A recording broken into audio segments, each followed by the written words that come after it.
dispose ton esprit, dispose ton cœur, dispose ta chair, dispose ton âme. Et dans tes prières, efface et chasse toute distraction silencieuse ou physique. Silencieuse, c'est des pensées pendant que la prédication est en train de passer. Au lieu de te concentrer, il y a des pensées qui te montent dans l'esprit et puis tu es déconcentré et tu ne suis plus le message. C'est une distraction silencieuse. Chasse cela de ta vie. Merci Seigneur. Nous savons que tu es le Tout-Puissant, le Créateur de la terre et du ciel. Tu nous as envoyé ton ange ce matin. Nous te rendons toute la gloire parce que tu les as protégés toi-même en les déplaçant de Royan jusqu'ici dans l'Île-de-France. Nous te rendons toute la gloire pour le message que tu as mis dans leur cœur pour cette Église et pour le peuple. Dans le nom puissant de notre Seigneur et Sauveur Jésus-Christ, nous te disons merci Seigneur et le peuple répond Amen. Amen. On va acclamer le Seigneur pour ça. Maintenant, je rentre dans mon travail. Et pour entrer dans mon travail, Psaume 23. Psaume 23.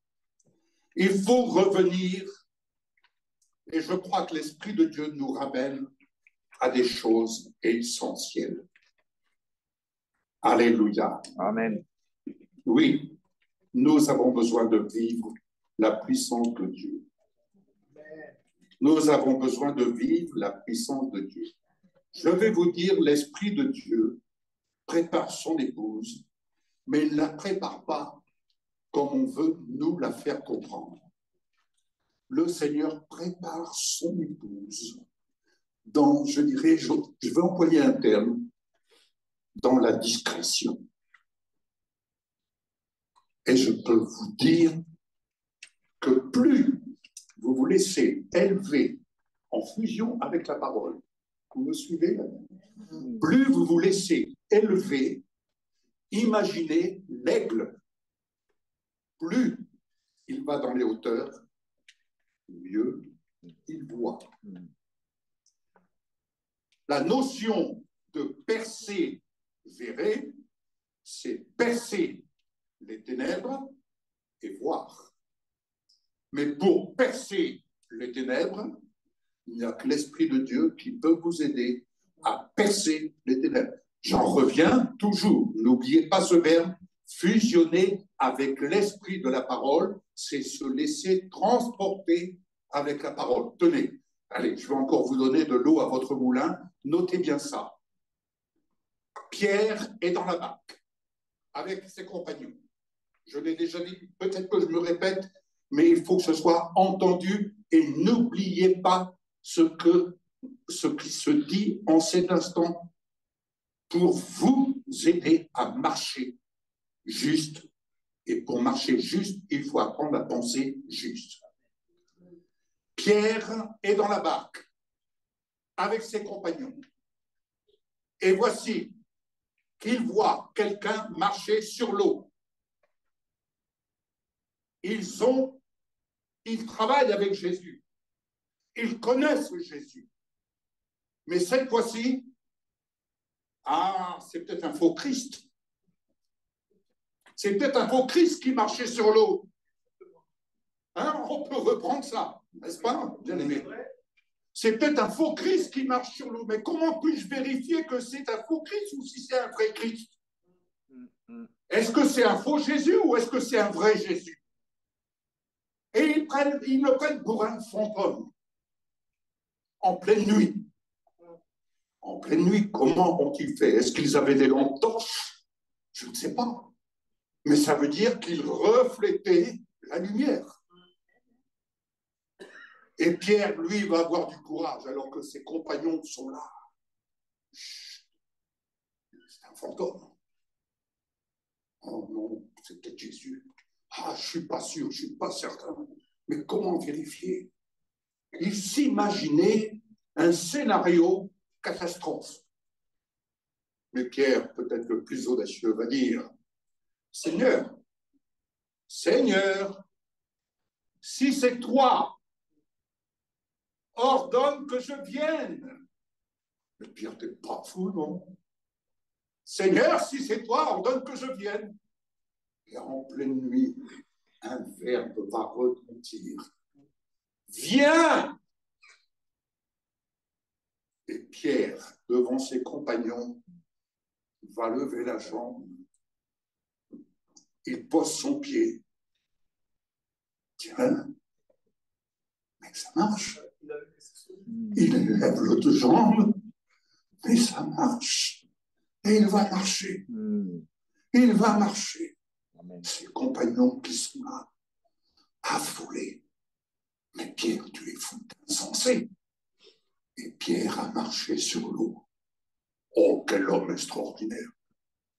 Quel homme extraordinaire! Mais mes bien-aimés, vous savez pourquoi, comment Pierre a marché sur l'eau? Vous ne savez pas. Notez ça. C'est la puissance du Verbe vient qui le portait et qui le faisait marcher sur l'eau. Amen. Ce n'était ni par force, ni par intelligence, ni par aucune puissance, que sais-je. Regardez, c'est moi, Pierre. Non, c'est la puissance du Verbe qui faisait en sorte que Pierre pouvait marcher sur l'eau. C'est pour ça que je dis fusionner avec la parole, et c'est la parole qui va vous porter dans le chemin que vous avez à traverser. N'oubliez jamais cela, mes bien-aimés. C'est pourquoi on peut comprendre quand Jésus dit « Regardez comme un sujet de joie les diverses épreuves auxquelles vous pouvez être exposés. »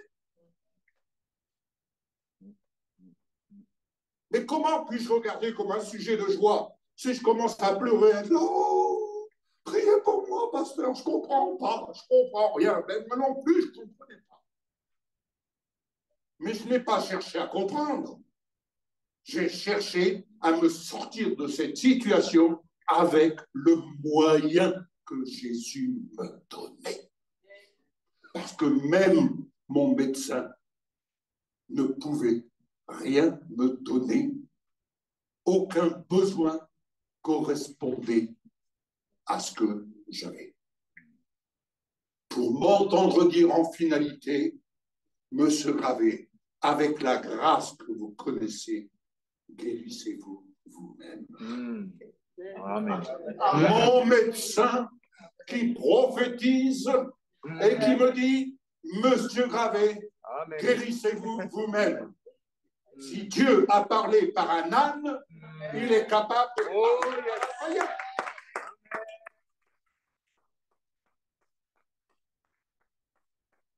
Amen. Lorsque je suis rentré, j'ai pris les remèdes et je dis à Michel, chérie, on largue tout ça. 3 jours après, l'ordre. N'oubliez jamais l'ordre. Alléluia. Amen. L'ordre m'a été donné, comme il avait été donné un jour à Michel, lorsqu'elle était sur son lit. Ça faisait 2 mois qu'elle n'avait pas marché, elle était paralysée. Et assise sur le bord du lit, je suis arrivé, j'ai dit, chérie, mais qu'est-ce que tu attends? Elle me dit, j'attends l'ordre. Et quand elle a reçu l'ordre, c'est maintenant. Elle s'est levée de son lit. Amen. Je l'ai maintenue et elle a recommencé à marcher. Amen. Eh bien, 6 mois après, c'est exactement l'ordre que j'ai entendu. C'est maintenant. Prends tes cannes et recommence et va descendre les escaliers. Et j'ai recommencé à marcher. Après 6 mois, passé dans mon fauteuil. Alléluia. Mais la foi, elle vient de ce qu'on entend. Mais pour entendre, il ne faut pas être focalisé sur notre besoin. Il faut être focalisé sur ce que le Seigneur dit. Parce que lire la parole, c'est une chose, mais est-ce que vous laissez la parole vous parler? Alléluia. Pas besoin de faire des études bibliques. C'est une bonne chose, hein, soit dit en passant. Mais vous savez qu'un seul mot, Jésus a dit, viens. Mais rappelez-vous l'officier qui a fait venir Jésus pour son serviteur. Qu'est-ce qu'il lui dit? Dis un seul mot et mon serviteur sera guéri. Parce qu'un seul mot déclenche ici le miracle. Amen. Ne cherchez pas le miracle à l'extérieur, le miracle de Dieu, il est en vous. Amen. Psaume 23. Alléluia. J'aimerais, si possible, que l'on amène la tablette avec l'huile ici, devant moi.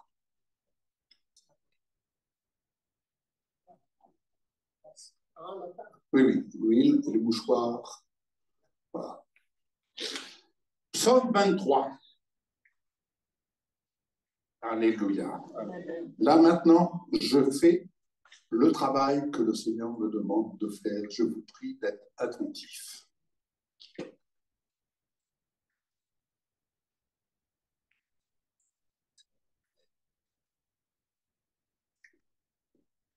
Alléluia.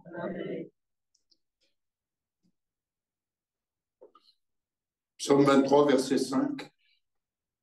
Tu dresses devant moi une table en face de mes adversaires. Tu oins d'huile ma tête et ma coupe déborde. Je ne vais pas omettre ce que Michel me rappelle très souvent. Si notre coupe déborde, elle déborde pour ceux qui sont autour de nous. Elle déborde sur le champ de mission TikTok. Mais pour ce faire, nous devons prendre en compte que le Seigneur dresse, comme il est dit ici, il dresse devant moi, devant toi, une table en face de nos adversaires. Qu'y a-t-il sur cette table? Il y a le pain de vie.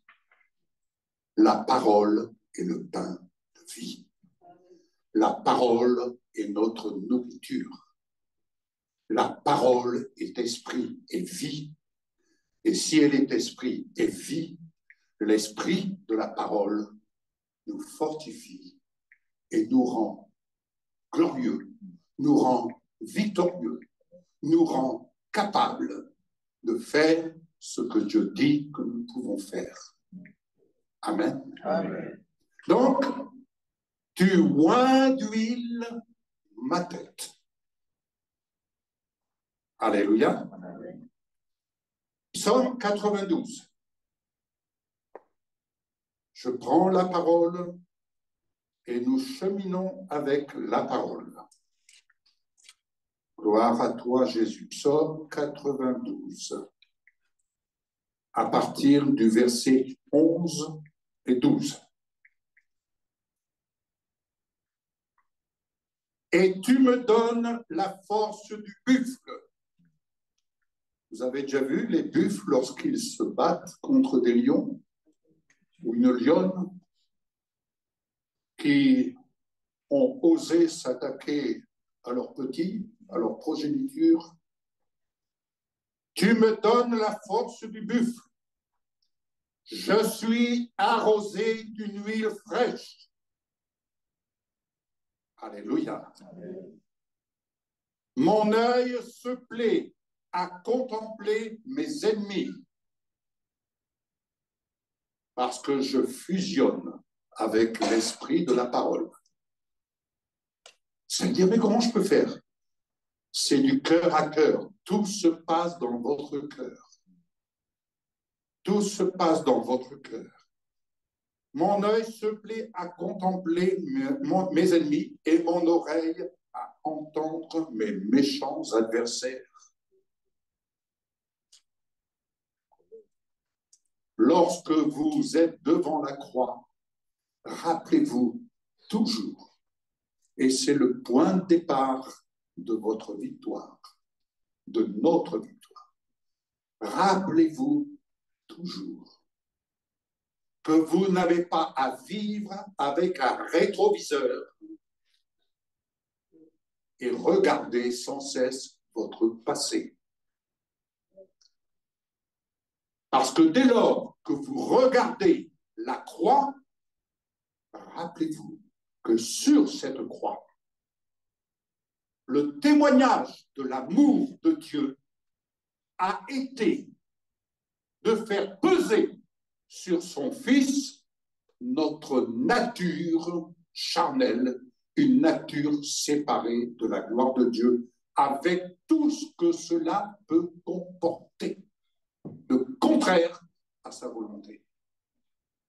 Et cette nature, elle a été jugée, elle a reçu son règlement, elle a reçu son salaire, et le salaire du péché, c'est la crucifixion. Jésus a payé pour vous. Amen. Amen. Une fois pour toutes. Autrement dit, les problèmes de la chair, lorsque vous regardez la croix, rappelez-vous une chose, que l'adversaire, lui, se charge. Tu te rappelles Arrière de moi, Satan, le problème de ma chair a été réglé une fois pour toutes. Elle a été crucifiée en Jésus-Christ, car Jésus a porté ma nature charnelle pour qu'elle soit crucifiée. Il a pris ma place. Amen. Donc, vous n'avez pas à tourner sur vous-même pour essayer de vous sortir d'affaire. C'est fait, c'est réglé. Amen.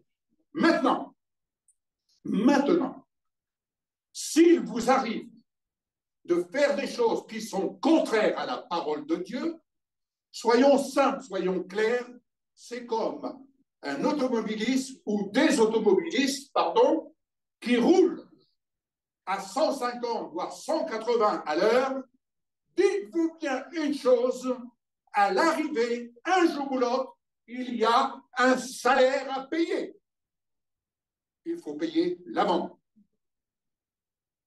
Mais grâce soit rendue à Dieu, avec maintenant les limitateurs de vitesse, je n'ai plus à m'inquiéter de problèmes de la chair la tentation, oh, allez, il n'y a pas de radar dans le coin, je connais bien le coin, là, il n'y a pas de radar. Et hop, on appuie sur le champignon. Ah, la sensation de la vitesse, n'est-ce pas? Il faut faire attention. Mais maintenant, en Suisse, je sais qu'il faut être veillant, hein, il faut être veillant, ça. Parce que les radars qu'ils mettent là-bas en Suisse sont de la même couleur que les... Ouais. On ne les voit pas. Mais si vous respectez les choses, si vous faites en sorte de dire « je mets mon limitateur de vitesse », eh bien, vous allez avoir aussi un salaire à l'arrivée. C'est-à-dire que vous allez pouvoir donner des offrandes dans la maison du Père, au lieu de les donner là-bas de l'autre côté. Choisissez qui vous voulez servir. Amen. Alléluia. Amen. Amen. Amen. Donc, eh bien, c'est exactement pareil si vous désobéissez à la volonté de Dieu. Eh bien, ne soyez pas étonnés que vous rencontriez des problèmes. Bon, maintenant, n'allez pas. Oh là là, qu'est-ce que j'ai fait là? Dites-vous bien une chose, si vous fusionnez avec la parole, vous allez exercer votre esprit à se discipliner. Alléluia.